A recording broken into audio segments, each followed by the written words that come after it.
ഒരു ക്ഷേത്ര നഗരിയാണ്, ഒരു പുണ്യനഗരി എന്നുള്ള നിലയ്ക്കാണ് നമുക്ക് ധർമ്മസ്ഥല എന്ന ഒരു വാക്കിനെ സ്ഥലത്ത് ഇതുവരെ നമുക്കറിയാമായിരുന്നത്. അവിടെ ഒരു ശുചീകരണ തൊഴിലാളി അദ്ദേഹം ഈ പറയുന്ന രീതിയിൽ കുഴിച്ചു മൂടിയ മൃതദേഹങ്ങളുടെ കണക്കടക്കം, ഇന്ന പറയുന്ന സ്ഥലമടക്കം, അതിനുള്ള തെളിവുകളടക്കം തന്നെ നുണപരിശോധനയ്ക്ക് വിധേയനാക്കൂ എന്ന് പറയുന്ന അവകാശവാദമടക്കം എല്ലാ കാര്യങ്ങൾ പറയുന്നുണ്ട്. ഒരുപാട് പെൺകുട്ടികളെ കാണാതെ പോയിട്ടുണ്ടെന്നുള്ള സത്യമാണ്. അത് പോലീസ് പറയുന്നുണ്ട്. FIR, ആത്മഹത്യ എന്നൊക്കെ രീതിയിൽ FIR ഉണ്ട്. അതെല്ലാം കൊലപാതകമാണ്. അതെല്ലാം ഈ പറയുന്ന കൂട്ടബലാത്സംഗങ്ങൾ മാത്രമല്ല. ഇപ്പോൾ ഈ പറയുന്ന എന്താണ് ലൈംഗികദാഹം മാത്രമല്ല. അതല്ലാതെ ഒരു വേദവല്ലി എന്ന ടീച്ചറിനെ പറ്റി പറയുന്നു. ടീച്ചർ അവിടുത്തെ അധ്യാപികയായിരുന്നു. ഹെഡ് മിസ്ട്രസ് ആവാൻ വേണ്ടി ആ ടീച്ചറിന് വരുന്നു. അവിടുത്തെ ഈ ഫ്യൂഡൽ തെമ്മാടിപ്പടക്കത് ഇഷ്ടപ്പെടുന്നില്ല. ഈ പറഞ്ഞ ബാത്റൂമിലിട്ട് കരിച്ചു കളഞ്ഞു എന്നാണ് പറയുന്നത്. എന്നിട്ട് ഭർത്താവിനെ പ്രതിയാക്കി കേസെടുക്കുകയും ഭർത്താവ് ജയിലിൽ കിടക്കുകയും പിന്നീട് ഭർത്താവിനെ വെറുതെ വിടുകയും ചെയ്തു എന്നൊക്കെ പറയുന്ന കുറേ അധികം സംഭവങ്ങൾ അതുമായി ബന്ധപ്പെട്ടുണ്ട്. രാഹുൽ, ഒരു പുണ്യസ്ഥലം എന്നുള്ള നിലയ്ക്ക് അവിടെ നടക്കുന്ന ഈ ദുരൂഹതയുടെ കാര്യകാരണങ്ങൾ പരിശോധിച്ച് സത്യം പുറത്തു കൊണ്ടുവരണം എന്നാവശ്യപ്പെടാൻ വിശ്വാസി സമൂഹത്തിനും ബാധ്യതയുണ്ടോ രാഹുൽ? തീർച്ചയായിട്ടും ഉണ്ട് ശ്രീ ഹാഷ്മി.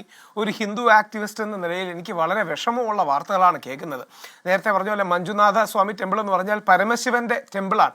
വളരെ യുണീക്കായ പല കാര്യങ്ങളും ഇവിടെയുണ്ട്. അവിടുത്തെ കമ്മ്യൂണിറ്റി ഇക്വേഷൻസ് കൂടെ അറിഞ്ഞാലേ അത് പൂർണ്ണമാകും. ജെയിൻ കമ്മ്യൂണിറ്റിയാണ്, അല്ലെങ്കിൽ ഈ വീരേന്ദ്ര ഹെഗാഡെ അടക്കമുള്ളവർ ജെയിൻ കമ്മ്യൂണിറ്റി എന്നാണ്. ശിവാലി ബ്രാഹ്മണരാണ് പ്രധാനമായിട്ട് അവിടെ ഉള്ളത്. അപ്പോൾ കുറച്ചു കാലമായി ചില ആരോപണങ്ങളും പ്രത്യാരോപണങ്ങളും കേൾക്കുന്നുണ്ട്. ആദ്യം നമ്മളെല്ലാം അത് ഡിസ്മിസ് ചെയ്യുകയാണ് ചെയ്തത്. പക്ഷേ പിന്നീട് വലതുപക്ഷത്തുനിന്ന് പോലും വിമർശനങ്ങൾ ഉണ്ടായിട്ടുണ്ട്. ഒരു പക്ഷേ ഹാഷ്മിയെ ശ്രദ്ധിച്ചു കാണാൻ സാധ്യതയില്ല. BJPയുടെ ഇപ്പം പിന്നീട് മന്ത്രിയായ MP ആയിരുന്ന ശോഭയടക്കം CBI എൻക്വയറി സൗജന്യ കേസിലടക്കം വ്യത്യസ്ത കേസിൽ വേണം എന്നൊരു ആവശ്യം അന്നേ ഉയർത്തിയിട്ടുണ്ട്. സത്യസന്ധമായിട്ട് പറഞ്ഞാൽ മനാഫ്ബായിക്കൊക്കെ അവിടെ പോയോണ്ട് അറിയാം, ഒരു സെമി ഫ്യൂഡൽ സെറ്റപ്പ്, ഒരു സോഫ്റ്റ് ഫ്യൂഡൽ സെറ്റപ്പ് നിൽക്കുന്ന സ്ഥലമാണത് എന്നുള്ളതാണ് സത്യം. അവിടുത്തെ ഈ ജെയിൻ ബണ്ട് കമ്മ്യൂണിറ്റിയാണ് അവർക്കാണ് അവിടുത്തെ ഈ ലാൻഡ് ഹോൾഡിങ്ങും മറ്റുമുള്ളത്. അവരും ശിവാലി ബ്രാഹ്മണരും ചേർന്നാണ് അവിടുത്തെ ഒരു അപ്പർ ക്ലാസ് എലീറ്റ് അല്ലെങ്കിൽ ഉള്ളത്. ബാക്കിയുള്ള വിഭാഗങ്ങൾ വേണ്ട രീതിയിൽ അധികാര പ്രശ്നങ്ങളുണ്ട്, തർക്കങ്ങളുണ്ട്. ഈ വിഷയം തന്നെ വന്നപ്പോൾ ന്യൂസ് മിനിറ്റ് അടക്കം ഈ സാനിറ്റേഷൻ വർക്കർ ഒരു ദളിത് കമ്മ്യൂണിറ്റി എന്നുള്ളതാണ്, അതുകൊണ്ട് ചിലർ ഡിസ്മിസ് ചെയ്യുന്നു തുടങ്ങിയ ആംഗിളും വന്നിരുന്നു. കുറേ കാലമായി അവിടെ നിൽക്കുന്ന സാമുദായികവും സാമൂഹികവുമായ സ്പർദ്ധകളൊക്കെ ഇതിന് പിന്നിലുണ്ടാകാം. പക്ഷേ ആൾക്കാർ മരിച്ചു എന്ന കാര്യം, ചെയ്യപ്പെട്ടുന്ന കാര്യം, ഇത് വസ്തുതയാണെങ്കിൽ ഇന്ത്യ തന്നെ കണ്ട ഏറ്റവും വലിയ ക്രിമിനൽ പരമ്പരകളിലൊന്നാണ്. അല്ല രാഹുൽ, നമുക്ക് വിശ്വസിക്കാൻ എന്തിനാണ് ഞാൻ പറഞ്ഞു ഈ പറയുന്ന ദളിത് ബ്രാഹ്മണ കോൺഫ്ലിക്റ്റിന് ആംഗിൾ ഉണ്ടോ എന്ന കാര്യം ആലോചിക്കുന്നത് എന്തിനാണ്? ഈ പറയുന്ന തൊഴിലാളി പറയുന്നു എന്റെ പക്കൽ തെളിവുണ്ട്. ഒരു ബാഗിൽ അദ്ദേഹം കുഴിച്ചിട്ട തലയൊട്ടി അടക്കമാണ് അദ്ദേഹം കോടതിയിലേക്ക് പോകുന്നത്. എന്നെ നുണപരിശോധനയ്ക്ക് വിധേയനാക്കുമെന്ന് പറയുന്നു. 400-ലധികം പെൺകുട്ടികളെ കാണാനില്ലാത്ത കാര്യം പോലീസ് തന്നെ പറയുന്നുണ്ട്. പിന്നെന്തിനാണ് ഒരു സംശയത്തിന് ആംഗിൾ അവിടെ ഇടുന്നത്? അവിടെയാണ് ഞാൻ പറയുന്നത് കുറച്ചു കാലമായി, അതായത് ഇപ്പോഴല്ല, കഴിഞ്ഞൊരു 10-20 വർഷമായി പല ആരോപണങ്ങൾ വരുന്നുണ്ട് ഈ വിഷയത്തെക്കുറിച്ച്. അവിടെയാണ് ഞാൻ പറയുന്നത്, കൗതുകം എന്ന് പറയട്ടെ, അവിടുത്തെ ഈ വലതുപക്ഷം എന്ന് വിളിക്കപ്പെടുന്ന ശക്തികളും സോകോൾഡ് ഹിന്ദു റൈറ്റ് വിങ്ങും പല കാലങ്ങളായി ഇവർക്കെതിരെ വിമർശനം ഉയർത്തുന്നുണ്ട്.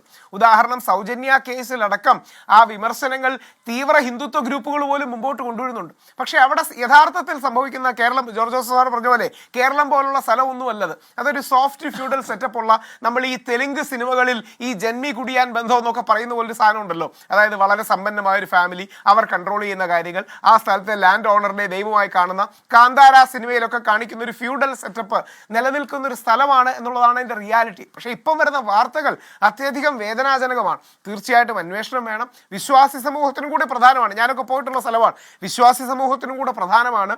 ഒരുപാട് കാലമായി ഇദ്ദേഹം ശ്രീ വീരേന്ദ്ര, അദ്ദേഹം ഒരു MP കൂടിയാണ്, അങ്ങേക്ക് അറിയാമായിരിക്കും. അദ്ദേഹം ഒരു MP കൂടിയാണ്, നോമിനേറ്റഡ് ആയ MP ആണ്. അദ്ദേഹം പല കാര്യങ്ങളിലും ഈ റൈറ്റ് വിങ്ങിനെ സപ്പോർട്ട് ചെയ്യാത്ത ഒരാളാണ്. അതുകൊണ്ട് വിശദമായ അന്വേഷണം വേണം. ഇതിൻ്റെ സത്യം പുറത്തു കൊണ്ടുവരണം. ഏതെങ്കിലും ഒരു പെൺകുട്ടി മരിച്ചിട്ടുണ്ടെങ്കിൽ അത് അനീതിയാണ്. അതുകൊണ്ട് നൂറുകണക്കിന് ആരോപണങ്ങളുണ്ട്. അതിൻ്റെ നിജസ്ഥിതി പുറത്തു വരണം.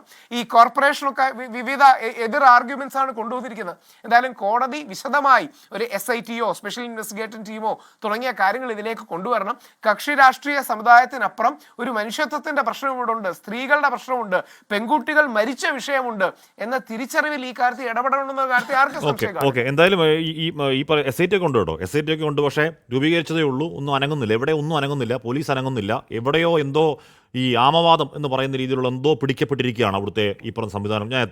ഞാൻ ഒരു കാര്യം പറഞ്ഞോട്ടെ, അത് യഥാർത്ഥത്തിൽ രാഷ്ട്രീയമല്ല, അത് അവിടുത്തെ സോഫ്റ്റ് ഫ്യൂഡൽ സെറ്റപ്പാണ്. ഏത് ഫ്യൂഡൽ സെറ്റപ്പ് ആണെങ്കിലും നമുക്ക് അധികാര കേന്ദ്രങ്ങളുണ്ട്, നമുക്ക് അന്വേഷണ ഏജൻസികളുണ്ട്, നമുക്ക് കൃത്യമായി അന്വേഷിക്കൂ എന്ന് ധൈര്യത്തിൽ പറയാൻ കഴിയേണ്ട ഈ പറയുന്ന അധികാരങ്ങളുണ്ട്. അവിടുന്ന് ഒരു വാക്ക് കമാന്ന് വരുന്നില്ല. അതാണെന്നേ പ്രശ്നം. അതല്ല അവിടുത്തെ ഫ്യൂഡൽ, അവിടുത്തെ ഈ പറഞ്ഞവരൊക്കെ അവിടെ നിൽക്കട്ടെ. അവിടെയാണ് കഴിഞ്ഞ തവണ പ്രശ്നം ഉണ്ടായപ്പം 24 മണിക്കൂറിനകം ഒരു സ്കേപ്പ് ഗോട്ടിനെ കണ്ടെത്തി. അങ്ങനെ സൗജന്യ കേസ് ഫോളോ ചെയ്തിട്ടുണ്ടെങ്കിൽ 24 മണിക്കൂറിനകം സോക്കോൾഡ് മനോരോഗി എന്ന് പറഞ്ഞ ഒരാളെ കണ്ടെത്തി. അപ്പൊ ഇതൊക്കെ കവറപ്പിന്റെ നല്ല ദൃഷ്ടാന്തങ്ങളാണ്. കർണാടക മനോരോഗിയെ പിടി ജയിലിലിട്ടു. ആ മനോരോഗിയെ പിടി ജയിലിലിട്ടു. അതായത് തമാശ നാട്ടുകാർ പറയുന്നത് ഈ പറയുന്ന ഈ സൗജന്യെ വണ്ടിയിൽ തട്ടിക്കൊണ്ടുപോയ 4 പേർ ചേർന്നാണ് അത്രേ പോയി ഈ മനോരോഗിയെ പിടിച്ചോണ്ട് വന്നത്. ജയിലിലിട്ടിട്ട് അദ്ദേഹം എത്രയോ വർഷം ജയിലിൽ കിടന്നു. അത് കഴിഞ്ഞ് കോടതി ഒരു തെളിവില്ല, അന്വേഷണം എങ്ങോട്ടോ പോയി എന്നുകൊണ്ട് അദ്ദേഹത്തെ ഇറക്കി വിട്ടു. അത് എവിടെ പോയി? ഞാൻ എത്താൻ കേട്ടോ. ഞാൻ കെ മാനണിയിലേക്കാണ്. അതിനുമ്പ് ഒരു വാർത്തയിലെ കൊച്ചി നെടുമ്പാശ്ശേരി